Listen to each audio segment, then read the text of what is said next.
What's up guys, so welcome to our Faroe Islands Q&A. I know this setup looks very shabby because we're using what we have on the trip, and I came from New York and Jeryl came from Singapore, so please make do with our shitty lighting and everything. You should actually see how we set everything up. It's super low budget. But anyway, so we are going to start with our Faroe Islands Q&A. We will be traveling for 11 days and we're currently on like what? Day 8? Day 7, 8, yeah. Correct. Yeah, so we are now on our 8th day, and we just finished like a very tiring hike, our most tiring hike yet, but I think it's only gonna get tougher from here on out. Anyway, Jeryl, you want to give us an introduction of what Faroe Islands is about, or like what Faroe Islands is? Because I think most of our viewers don't exactly know where it is and stuff like that. Okay, so Faroe Island is actually one of the Scandinavian country, and it doesn't belong to Europe. So originally, Faroe Island is located in between Norway, Iceland and Greenland. So if you look on the map, on Google Map, right, Faroe Island is actually right smack in the middle of the North Atlantic Ocean. So a brief history about Faroe Island is that it belongs to Denmark. So the currency that they use is actually Danish krones. Yes, Danish krones. Yes, correct. So because of that, a lot of Faroese actually speaks Faroese, Danish and English. Yep. Right, so that's what we kind of learned from our Airbnb host. Okay, so speaking of which, we asked our followers to drop us questions, and we're going to go through in 3 different categories. So one will be regarding to Faroe Islands, the second will be photography and traveling. So a lot of people ask us a lot of stuff about that. Well, not a lot, but we've compiled them all into like the similar questions, so we're not gonna go through every single one of them. And then the final segment is miscellaneous questions, so questions not exactly relating to photography or whatnot. Just to take note that, so when we talk about prices, we'll be giving you in terms of Singapore dollars. But we'll try to break it down as much as we can, and we feel that the bulk of our followers are from Singapore, so we'll be doing everything in terms of Singapore. So without further ado, let's start with the first question. Okay, so the first question is from SMAII Smai and Alec KXS. What is there to do besides hiking and sightseeing? Jeryl, you want to answer this one? Okay, so we kind of did a little research on what we can actually do on the island. I mean, apart from it being winter and the daylight is actually only like 5.5 hours maximum.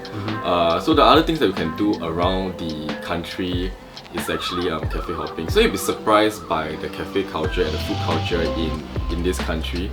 And truth be told, we actually tried one of the best restaurants recommended by a few bloggers and vloggers who actually been to Faroe Island, and even the tourism board themselves. And actually pretty decent, though a little bit steep, but I think it's worth to give it a shot. Yeah, I think you get what you pay for, and the restaurant that we're talking about is Barbara Fish House, so you can do research. I will leave a link in the description if you guys are interested to check that out. They serve a lot of Faroese food and stuff like that.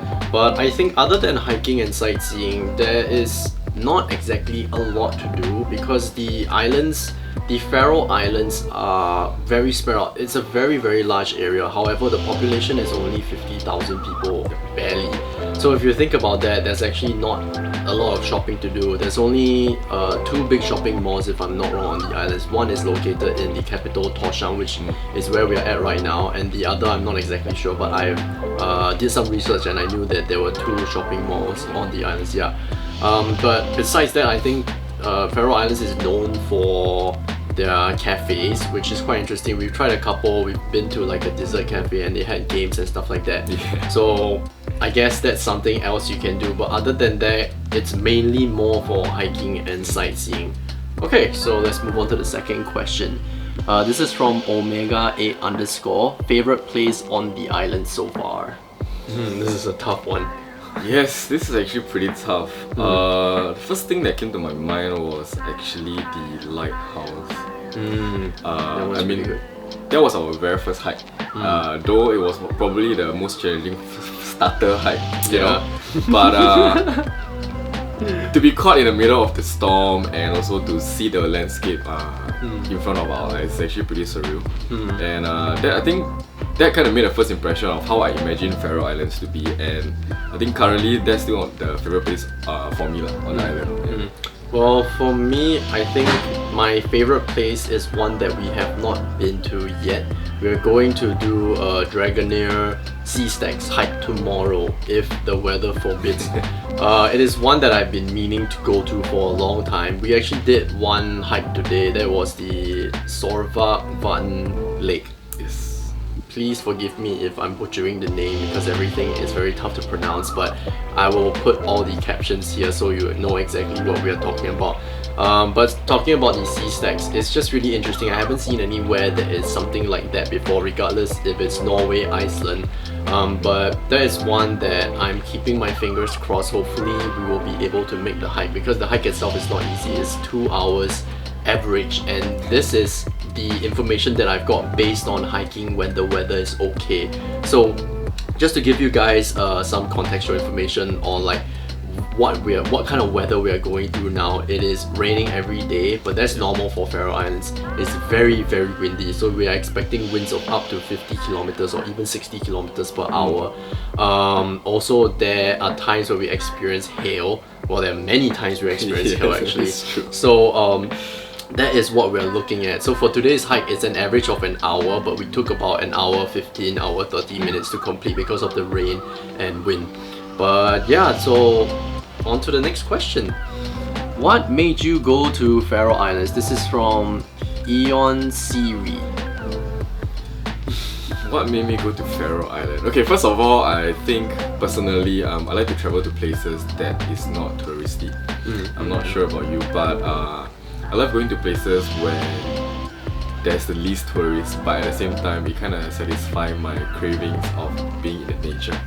So, and other than I really want to see Northern Lights, and the next closest place to see a Northern Light and to see a surreal landscape to me is Faroe Island. It's not too far off from Iceland, you see, and the thing is, the population and the tourists is probably half or even like 20% of what Iceland is experiencing. So that's the reason why I chose Faroe Island, and to be able to see it for myself. Yeah.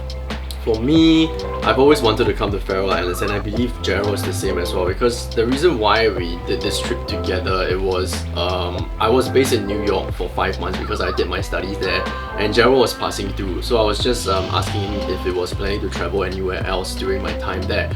However, our schedules did not match, and we figured why not we do something after I'm done with my semester abroad in New York.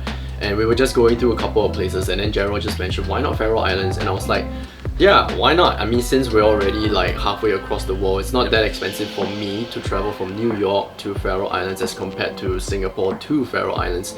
And one thing that people always, or more like people will always ask us to compare is, why not Iceland?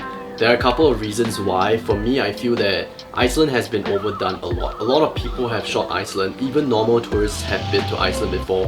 However, Faroe Islands is still relatively new, even on Instagram. But you know, you might beg to differ because you've obviously seen a lot of pictures from Faroe Islands. However, one thing I want to say though is that when we are here, there are only 2 other different groups of tourists that we have bumped into, and they're the same people wherever we go. So apart from them, we are not competing with anyone else when we are shooting the spots and locations. So Iceland, even now in the winter time, I've seen people travel there and you have to fight for getting the spot, you know, to get it clean and whatnot. Yeah, Photoshop can help you, but then again, you know, you want to try, and it's so much more fun when there's just nobody around and only us. So far on every hike that we've been, we are the only ones that have done the hike, so we don't have to wait for anyone to take the shots. And taking into consideration the weather, it's just not possible to take your time and just wait for someone to finish the shot. So I guess that's why we decided to come to Faroe Islands. Yeah, that's probably also why there's very little tourists, because we are not in the peak season as well. Yes. So partially also that's the reason why we won't see anybody. Like, I mean, it's a little bit crazy for us to actually be doing all the hikes we are doing in this kind of condition. So that's something that you guys should take note if you're coming during the winter period. Actually, Jeryl and I have come to a conclusion that we do not recommend you guys to come during the winter. One, it is very dangerous when you're going on hikes because of the wind and whatnot. So I know you guys might be saying, then why are you doing it? Well, we didn't really think this through. You have to understand, we only had this time frame to come, and the tickets were relatively cheap as compared to the rest of the year, and now we understand why. But yeah, just keep that in mind. If you want to come, I would suggest coming during summer, which is you have longer hours in the day. So another reason why you don't want to come during the winter is we only have 5 hours of sunlight, so you're paying a lot. The Airbnb prices, I believe, they don't change a lot throughout the year, so you're still paying the same price, but you only have 5 hours of sunlight to do your exploring, so that's just something to keep in mind. Okay, on to the next question. This was asked by Feel Good Lands. What was your flying route there? For me, because I was doing a trip in London and Paris, so I took a domestic flight from Scandinavian Airlines, SAS, from London Heathrow Airport to Copenhagen, and then from Copenhagen I transited about an hour 20 minutes and I flew to Faroe Islands. So you guys have to take note that there's only, if you're taking the SAS airline, there's only one flight per day. So if you plan to come during the peak season, you guys might have to do a little bit of planning if you're taking that airline. For me, I did not come from Singapore. I did not come from New York actually. What I did was, I was in New York, I flew to Germany and I did my road tripping there, blah blah blah, and then after that I flew out from Munich to Copenhagen and then to Faroe Islands. So one thing to note is that there are not many direct flights to Faroe Islands because the islands are very... No, I mean, this country is actually really tiny on its own. They only have one airport. They only actually have one gate, if I'm not wrong, because Jeryl and I were experienced, like we touched down, right, and then I was kind of surprised. This was the quickest like transit I've ever done. Yes. So you get off the plane, you get off at the runway. They don't have one of those like connecting tubes to the whole terminal or anything. Get off the runway, you walk in to the terminal, the first thing you see is the belt already. So your luggage belt. You wait for your luggage, within 5 minutes I was outside, out to do my own business. And I'm not kidding, because there was no immigration. That was something that I felt was really weird. But it's also all the better for me. I don't have to waste time competing with others, you know, to do my all the background checks or whatnot. So when out, take your luggage and then you're out to buy your SIM card or whatnot. But my flying route was from Munich, Copenhagen, and then to Faroe Islands, and I flew with what was it? Yes, KLM. My bad. So KLM, and then from Copenhagen, I flew with Atlantic Airways, which is the official national airlines for Faroe Islands.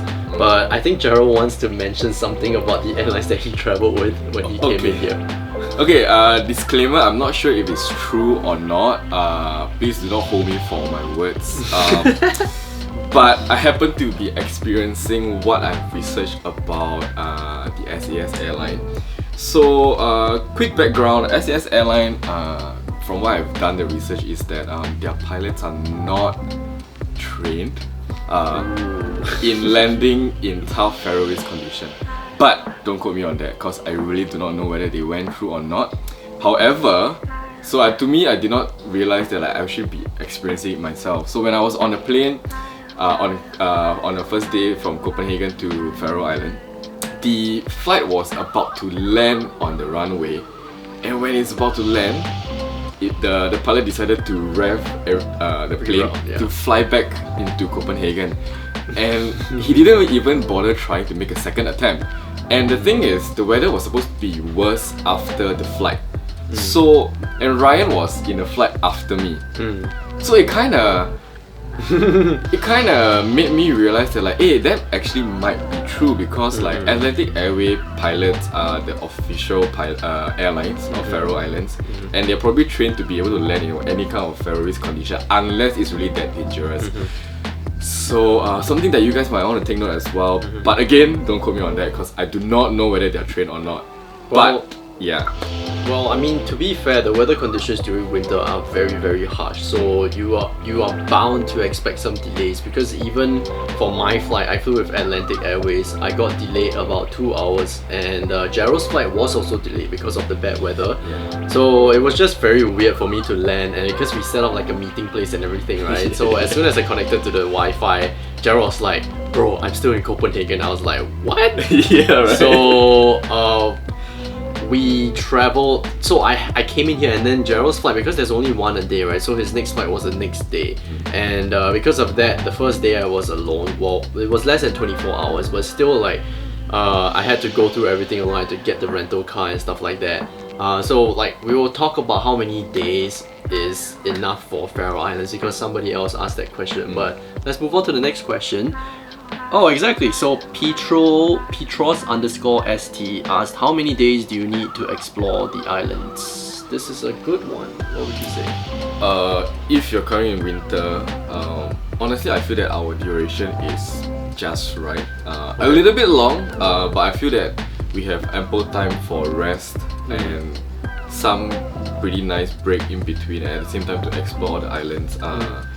However, if you're coming in summer, frankly, I feel that if you are fit enough to complete all the hikes in a few days, less than a week, 7 days? Yeah, I think like definitely less than a week. So for us, 11 days, I feel it's a bit too long, because one, we kind of wasted a few days at the beginning. So Jeryl, his flight got delayed, so I tried to do like some of the stuff that I just to shoot around alone, but the weather conditions were very bad, and also we had some minor delays with the rental car problem. Stay tuned for the vlog for that, you guys will find out why. But because of this issue, we had to sort of waste 2 days. One, because Jeryl came in, well actually we wasted 3 days in total, because the first day I was alone, second day Jeryl came in, and then we didn't have the car. Third day we had to pick up the car, but because of the short duration of sunlight that we have, we couldn't actually hit up any spots at all. So 3 days we wasted, and I would say like even now, day 8, after wasting 3 days, we are done with already 80 to 90% of all the things that we have planned.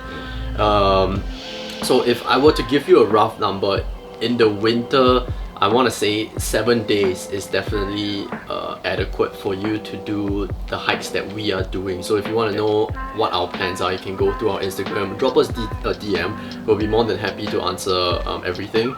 But if you're coming during the summertime where you have longer hours of sunlight and also just more calm weather, I would say like 4 to 5 days is actually more than enough. But that's if you want to do what we're doing, like going on hikes and just taking photos. If you want to just do like sightseeing, like some of the other tourists that we've met, we bumped into this, I don't know if they're a couple, but they just traveled with two, one male and female. What they did was they just drove to every spot, and I'm not kidding you, like within 10 minutes they take their photos and then they're done. So if that's what you are planning to do, I would say like 3 full days is more than enough. Yeah. That is not doing any hikes at all. So just like driving up to the waterfall and doing like simple walking, nothing too intense like what we are doing. So yeah, just to give you guys a rough number. Okay, next question. How's the weather over there? This is by GJ Paradise J, my friend. Thanks for asking this question. How's the weather? The weather is horrible. I mean, you would agree, right? I think that's an understatement. Horrible. It's very intense. Yeah. Yeah, it's so intense to the point where if the wind is able to lift you off the ground, okay fine, it lifted me off my ground and I fell. And if I can change from that to completely calm in the next like 10 to 15 minutes, and then it can start hailing in another 5 to 10 minutes. So the weather here is pretty unpredictable, and at the same time it's so intense that like you cannot imagine how intense it is unless you go through and experience it yourself.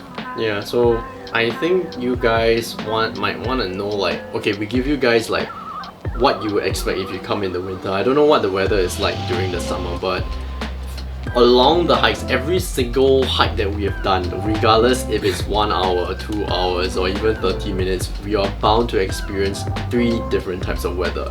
1, rain, that is for sure. 2, hail. 3, sometimes you even get snow. And then the 4th one, if you're lucky, it's a clear sky with nothing to hinder your shoot. But yeah, the least to say is that the weather is really crazy, and that's why we wouldn't recommend you coming during winter. Yes, it's true. This was asked by GWY Neris. This is also Marta, my friend. I've seen you flew the drone, but was it tough? It seemed to be a bit windy. A bit is an understatement. Okay, I've heard a lot about people crashing their drones in the islands because it is, well, to be fair, we're not surprised. The winds can even blow, like, for me, I'm 70 kilos. It can even blow me away. So, you know, your drone is really small, even though it's like a DJI drone or whatever, there are still limitations. So I want to say, if you be smart about it, if you know that the winds are they're very strong, or you cannot predict how much time you have of a window of just clear sky to fly, then don't fly it.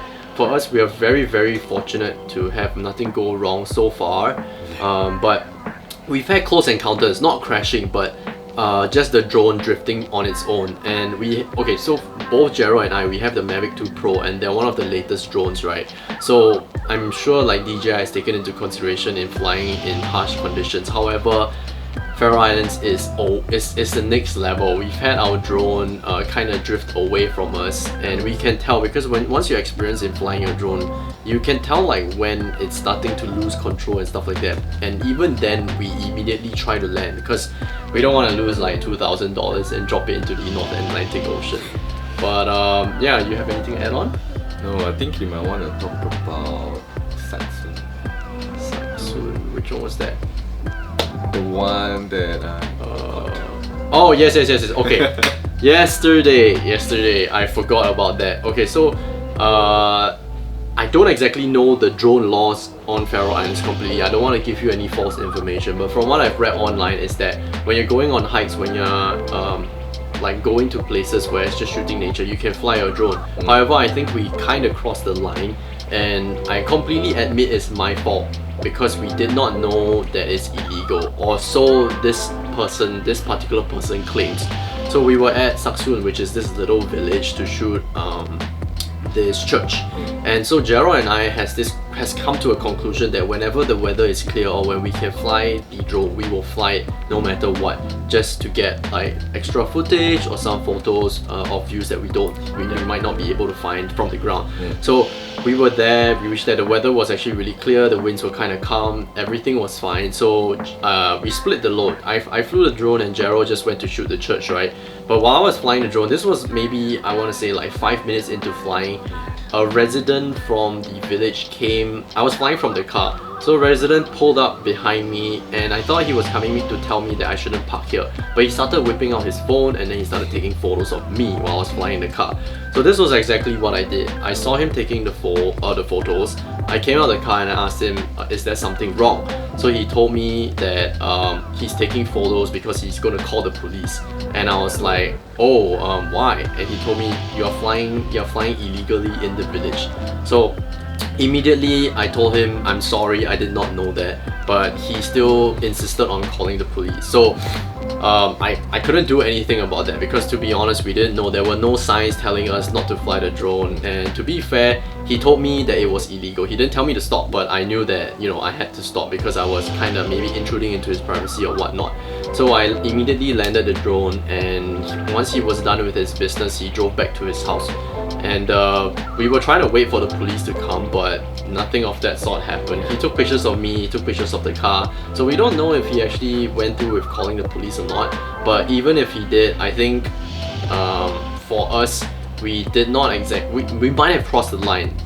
I'm not saying that I did something right, but I want to say that there were no signs, there was nothing that said that I couldn't fly, so I did not know. So in my defense, I thought that I could fly, but you know, if someone told me that I couldn't, I would have landed immediately. I didn't actually get any photos of the church, but just to keep in mind, if you're flying in Faroe Islands, try not to, you know, fly into the village or anything like that to intrude people's privacy. And especially if someone is annoyed, just be respectful to them and just land your drone immediately.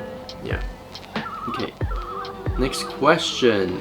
Okay, we're getting a lot of very similar questions, so we're gonna skip some. Okay, this one's interesting. This one's from Dennis AGS. Is it hard to find a restaurant here? If you did your research, no.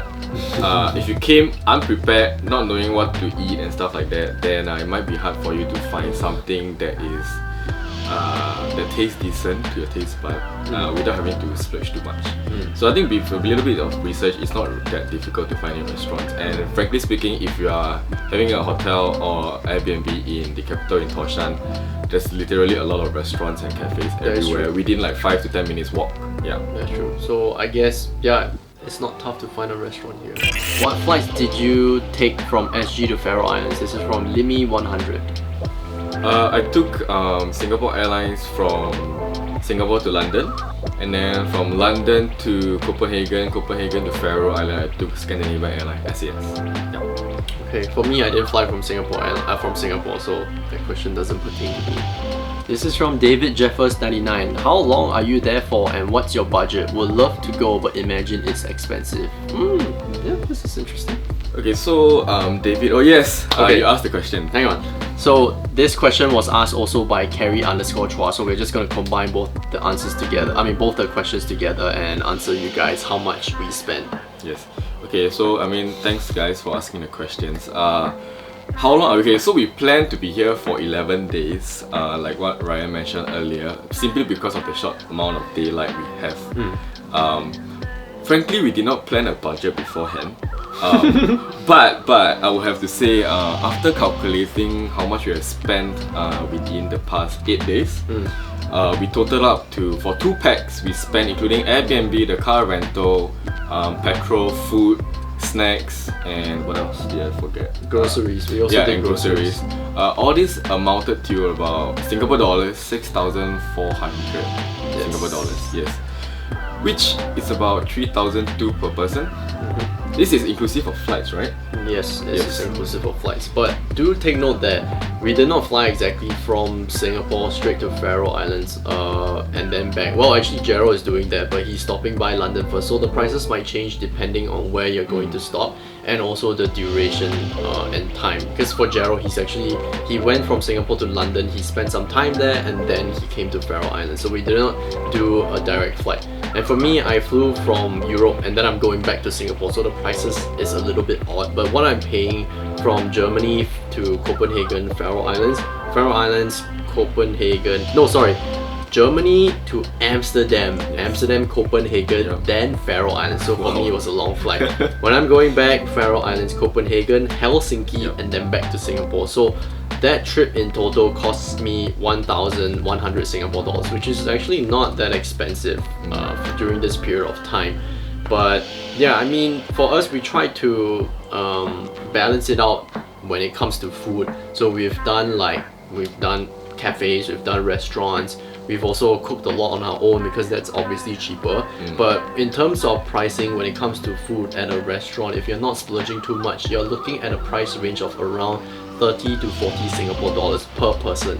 And for Barbara Fish House, it was more of the higher end restaurant because it was one of the well-known ones. And to be fair, it was a very fancy restaurant. The service was excellent. The food was very unique. And for that, we paid about 60 per person. Was it 60? No, 8. No, it was about. It's actually quite a lot. How much is it? Is it 70 or 80? 60 to 70 dollars. Yeah, so you're looking at 60 to 70 if you're willing to splurge. But an average, if you're going to maybe like a breakfast place just to get a normal breakfast, we're not talking about anything fancy, is an average of 30 Singapore dollars. So it is on the steep side, but of course Faroe Islands is very small, and if you don't go to restaurants, you can always do your groceries. But the groceries are also a little bit more expensive than what you're getting back at home in Singapore. Okay, this is an interesting one. This is asked by Ram Studios. Is it safe to travel with kids there? Rames. Oh, Rames, my bad. Okay, so Rames, it's safe to travel with kids during the summertime. That's where the weather is a little bit more calm and definitely a lot more calmer. A lot calmer as compared to the winter time. So if you're coming in winter time, I do not recommend bringing your kids here. Firstly, they might be literally blown away by the winds. Yeah, there's no joy actually. Yes, there is no joy. So it's not safe to bring kids around hikes during winter time. But if you're just bringing them around the capital to sightsee the waterfall, if you're holding them or carrying them, it will not be that dangerous. But you have to always keep a good lookout for the kids when you're here. Yeah, I want to add on that. Actually, just thinking on what we've done so far, even those they're not hikes, just to see a waterfall, because you're talking about going close to the edge, it is very, very possible that a gust of wind might literally blow them down the cliff. Yes. So in terms of that, I would say it's safe to travel when the winds aren't that strong. So if you're planning to come here during like the different seasons, do check ahead of time what kind of weather you will be experiencing. But for us, I think we both agree that it's not safe to come during the winter. That is for kids. Okay, this is interesting. We'll just wrap this up a little quick because this is kind of similar to the question that we have. Suspend Time asked, how long is the total flight time from Singapore to Faroe Islands, and how long are y'all there for? Oh, I think mine is not accurate because I didn't fly direct from Singapore to Copenhagen. But if you calculate the number of hours on a flight from Singapore to London, it's about 14 hours. London to Copenhagen is about an hour 20 minutes. And then from Copenhagen to Faroe is about an hour 45 minutes. So we're looking at 16, 17 hours. Yes, plus minus. Yeah, so yep, 16, 17 hours. The only way no, is that right? The Yes, only way no, that's right. sorry. Is it pretty much like a 3-hour hike to get to any of the scenery there? No. Yeah. In fact, we went to one of the easiest hike on the entire country. It's literally just a 5 minutes walk from the parking lot to the waterfall, the viewpoint for the waterfall. However, you guys have to take note that most hikes require about 30 minutes or more depending on your fitness level. But for us, it took us about an hour on average depending on the hikes, and without getting lost. That is yeah. So we actually got lost. Well, not very major loss, but we got lost a couple of times. Yes. One was during our lighthouse hike, and then the second was when we went to the waterfall. But that one was kind of dangerous. If you want to see what we experienced, do check out highlights in our stories. Yes. But wait, what's the question again? Okay, yeah. Okay, I want to emphasize on the hikes. When Jeryl mentioned about the waterfall, I'll leave the name because I can't remember the name.